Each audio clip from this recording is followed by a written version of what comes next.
We are going to continue with our comedy evening. Are you guys ready for your next act? This man needs absolutely no introduction. He is awesome. Please start clapping, start cheering, and welcome to the stage the inimitable Mr. Craig In Your Face.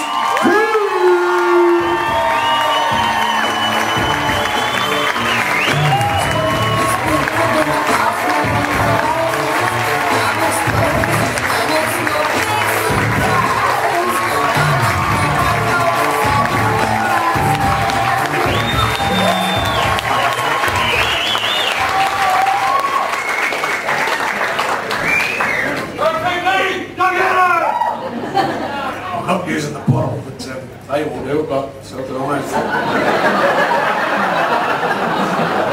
Richard and Maxie, where are you? They all pay to get in. My word. Do you offer refunds? Fuck no. Alright, we're going to do it then. Alright, for some of you who don't know me, I've got a bit of a funny voice, so I probably need to explain why this happened. I was going for a walk down to Frankston one day. This bloke come up to me and goes, "Hey, come in my room, I'm going to cut your throat." So I just went back off. He goes, "No mate, I'm your doctor, remember, we've got to talk about this operation." Which obviously didn't go too good because I talk like this. So anyway, I got sick and I went into hospital there and woke up from the anaesthetic and I looked down and I noticed they had a colostomy bag. The doctor was standing there, I was like, "What the?" He goes, "Mate, I'm not very good, so I had to practice here before I had a crack at you." And then he went, "The word that you probably don't want to hear from a surgeon is whoops." And he took out pretty quick.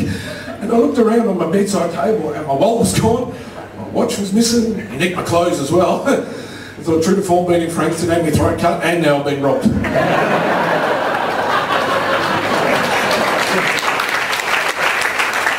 But I've got to try to find something positive out of this with the colostomy bag. There's got to be some positives.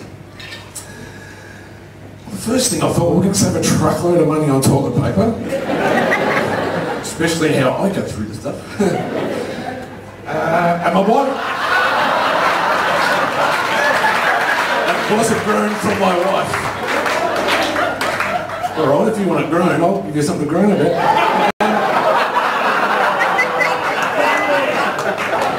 I was going to say to her... Bang! Thank you, Mr. Whittle. I was going to say to her, it's pretty good because my wife will be happy for no skiddies on the undies for about 6 months anyway. The singlet's going to be a bit of a mess. If you do end up with one of these colostomy bags, I've got a couple of tips for you, right? Don't ever try to have a bit of a scratch on the side when no one's watching and then all of a sudden you think you're going to sneeze. Because you know what's going to happen, don't you? And your hand goes in. Yeah, and then you've got to scratch your nose from the sneeze, so you just go like that. Oh. And I guarantee you, someone's going to come up behind you, tap you on the shoulder, "G'day mate, how are you?" So shake their hand, let them figure out what the... But the other thing with the colostomy bag, it is actually difficult to sleep with one, especially if you make it in the shape of a woman. It keeps me warm, and you all know what a colostomy bag is, I assume. You know what the contents of a colostomy bag is? Okay, so I figured I need to find a name for it that sort of fitted the purpose when I had mine a few years ago. Julia came to mind very quickly. However, if I had the man now, you all know that his name would be Abbott. Anyway, I still have to go to Frankston every now and again. I'll get a little bit nervy about wandering down there. I said last time I had a free colostomy bag, an operation on my throat, my money was stolen, my clothes, everything. But I got that down there now because I get my car serviced down there. So I took my car in, went to the guy behind the counter there, he turned around, there was my doctor. And I was like, "What?" And he goes, "Well, I told you I wasn't very good, mate, I need a second job." And I said, "Yeah, what, a couple of malpractice suits?" He said, "No, so I passed the medical exam if I'm smarty." But anyway, well, I said, "Yeah, fair enough, but I need to get home, so I need a courtesy car." He says, "No problem, I'll fix that up." So he went and got a coat hanger. He said to me, pointed out the street, and he said, "Here you go, take your pick." And I said, "I don't know how to do that." He goes, "Well, go down the local train station," or there's a few of the lads down there all know what they're doing. So I wandered down to Frankston railway station. Oh well. I held the coat hanger up. I didn't have to say a word, and then all of a sudden, I was swamped by 400 people. And I looked at one kid and I go, "Can you speak English?" He looked at me. He said, "Why do you ask? You think I'm stupid?" I went, "No, mate, but you just solidified that stereotype beautifully. Thank you."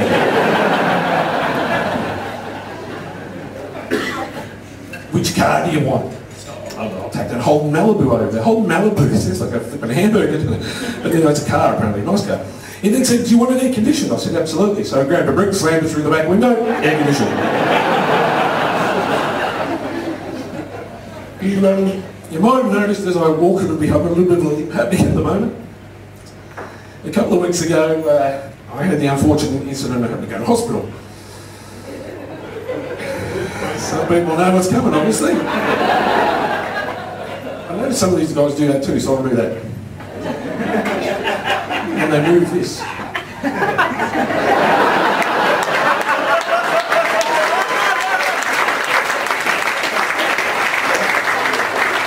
So anyway, I had to go to hospital for the joyous occasion of having a catheter inserted while I was awake. Okay, so the ladies are going, "Toughen up, princess, go and have a baby." Yeah, right. And all the blokes, I suggest you now cross your legs and hold on tight, because I'm going to tell you what happened, whether you like it or not. I was in the hospital bed. This brings back, it's only 2 weeks ago, so it's very fresh. Why is my wife laughing at that gig? So anyway, I was laying in bed and the lady doctor came in. Oh, I thought, God, I think ugly. Michael Rankin, Jason Murray, Michael Rankin. But they worked. They worked a treat. So I'm laying, I closed my eyes because it still hurts. So I was laying in the bed there and then she said, "We have to prepare the area." It's never been called an area before. Waiting for the wife to laugh one more time. So I closed my eyes and I felt like cold water or whatever. And I said, "You better grab that area because if you get chucking cold stuff on it, the area's not going to hang around for too much longer."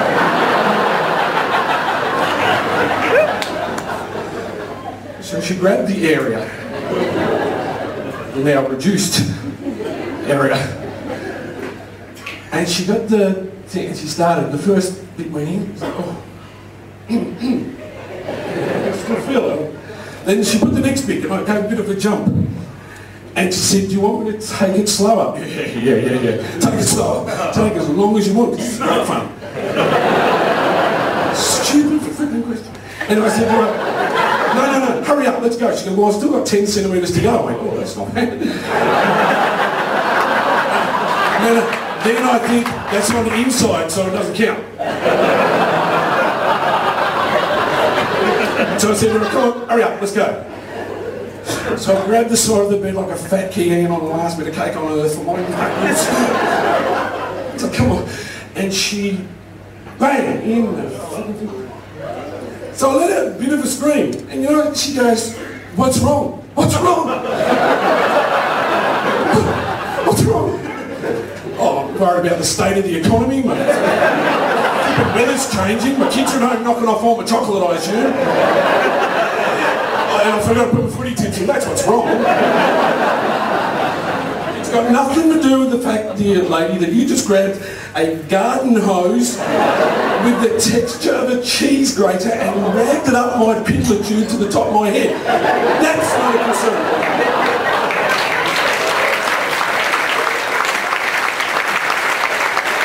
She said, "It'll settle down." What year would that be? So anyway, it settled down a couple of hours later. I had to get out of bed and go to the bathroom. So I nimbly got out of bed, picked up the bag, and I caught a glimpse of myself in the mirror. I thought, women must hate these. How are they going to find shoes to match this sort of bag? And the colour and all this sort of stuff. So anyway, I had to climb back into bed, being the athletic type I was. That was really easy with a tube hanging out here and lines in a flipping whatever they call it. So I'm rolling back in. I was actually waiting, sort of trying to get in. I'm thinking if Greenpeace people were walking past the window right now, I reckon they're going to run in and start pushing. Get in there, son. What I didn't consider was when I was getting back in bed with that tube, I thought it was in the safe area, but it was underneath my foot. I didn't know that. And I had my leg up, as, you know, in the gown. Remember they gowns? They're beautiful. Back was wide open. Obviously, some of you may have seen my bum before.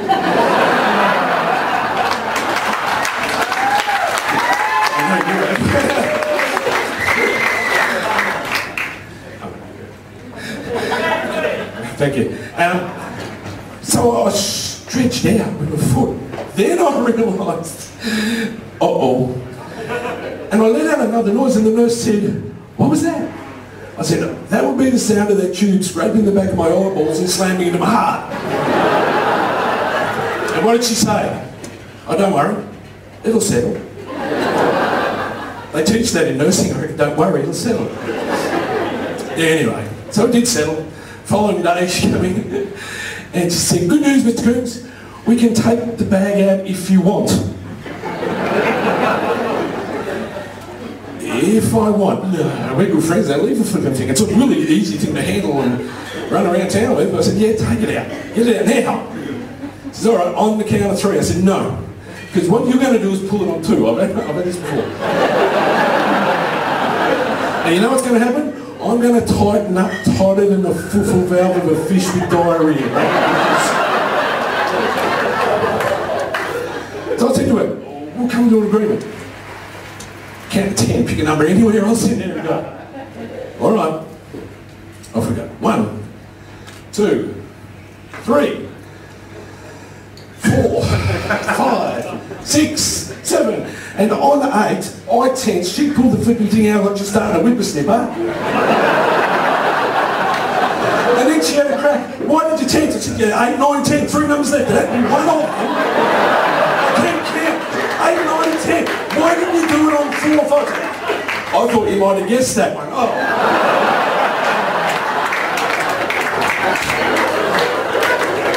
And then she says, "It'll settle." Then she said, "Listen, what I do need to do now is when you need to do a wee, you need to call me." I said, "No problem. Can I have your phone number?" So I thought, it's going to be about September, October before anything else comes out of that.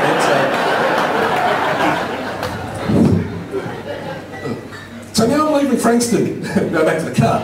Got me lovely air-conditioned Holden Malibu. 29,990 drive away, basically Holden, Adam, Sawicki, there's your plug. Free car mats if you mention my name. Heading back towards civilization, and I saw an old milk bar. You remember the old milk bars? Thank you. We used to go there for bread, milk, newspaper. One very important thing though, mixed lollies. That little white bag, you know, sugar and treats. So excited. So I walked in, opened the door, the bell rings, boom, the old duck comes out in her apron. I said, "Can I have 20 cents worth of mixed lollies, please?"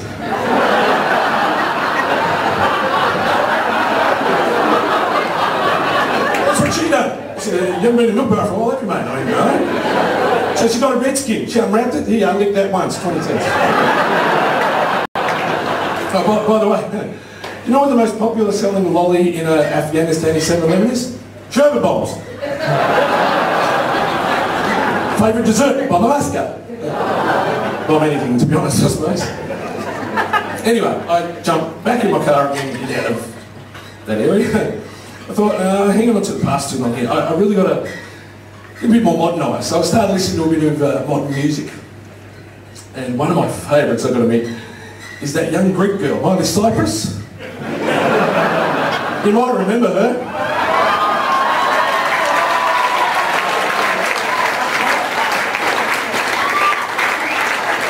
She's only 15, but she's got a hairy back.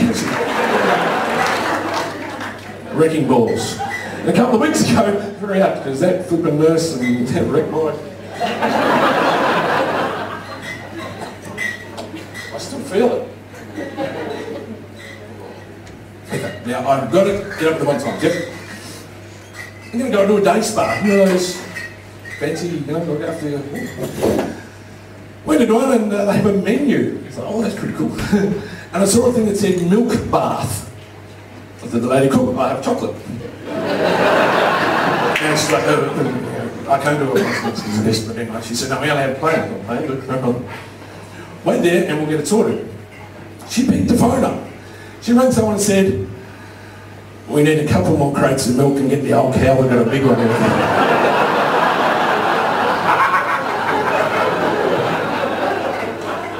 I said, hey, no discreet, I'm standing here. And can't you see me? She said, of course I can, you're flipping huge. That's why I asked for more milk. Customer service 101. Remember that little host? Anyway, she then called me and said, we're done, you may go in.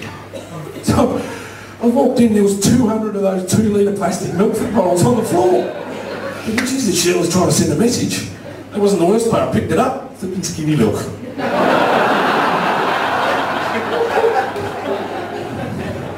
So then I thought, okay, I'll ease myself into the bath. And I heard a noise coming from the corner. I looked over, there's the old cow laying on its back. And the udders were hanging down like 2 old, rubber dishwashing gloves. Just woof. And the cow looked at me and said, I went through hell for you, mate. You better enjoy this. So I said, fair enough. So I chucked the box of Cocoa Pops in and had feet while I was there. Just like a chocolate milkshake.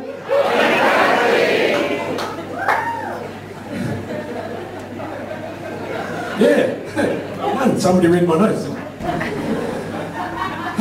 Ovaltine, remember that? I got nothing, I just... Ovaltine, it's nice. They're round, yeah, they're nice.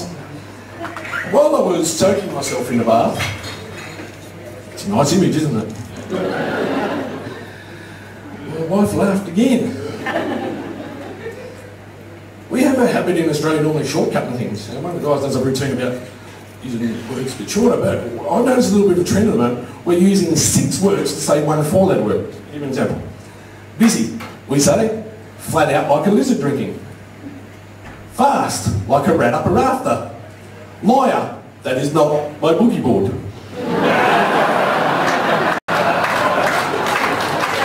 And I think, sure, Chappelle, your real mother at least tried to blame a dingo. You're blaming an inanimate object. Well, no one else thinks that she's the child of them. They're just trying to rip women's day off every 30 years with ludicrous stories and they rake their money in. That's what I reckon, man. 30 years from now there's going to be an expose on Scott Cam. You know why? Because he got the drug money from that and bribed all the Logie people because he won it flipping out of Hills, didn't and he should have. That's my political statement. Scott Canfield fixed houses, Adam Hills fixes people's lives. They're out there, anyway, a few of you know that I'm battling this illness called cancer at the moment. It's like a 10-round fight at the moment. I'm probably about the 8th, getting a few whacks. But I keep getting back up again anyway, so it hasn't got me yet. Yeah.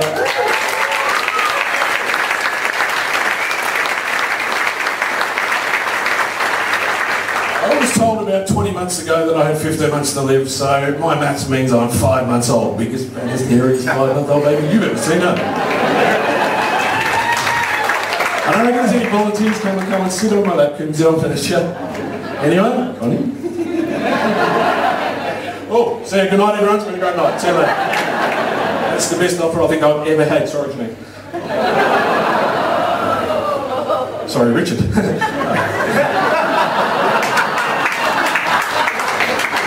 Anyway, we know what this disease cancer does. It eats away your body. So I thought, I'm going to flip and make it hard for you. I'm going to get fat.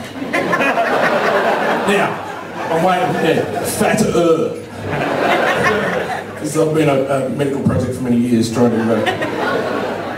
I knew this was coming, see? So I thought, why don't I get fat? So then if I ever get sick, I'm going to make it hard for this illness. So anyway, I thought I'm going to make it hard for cancer to do a job. I'm going to eat lots of lollies and cakes and biscuits and all that sort of stuff. And then Ferrero Rochers, as I call them, Ferrero. Thank you, no shares, because they are mine and nobody gets them. I don't care who you are. Sam Johnson's, stick you mate, you're not getting one. I don't care if you beg, you don't get one. I don't care if you ride a bike around the flipper country, you're not getting them. Nope, no chance. You ride it underwater. So as I said, I've decided I'll fatten up. And I thought, if I'm eating lollies and chocolates and all that and cancer eats at it, maybe you would become diabetic. Then we could control it with a bit of medication. or I'm just going to get fatter and enjoy eating. So I consider either way that I win. I'm the winner. The last thing I want to say, thanks for everyone coming, is this phrase that says, in your face cancer, in your face.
Yeah, fucking follow that.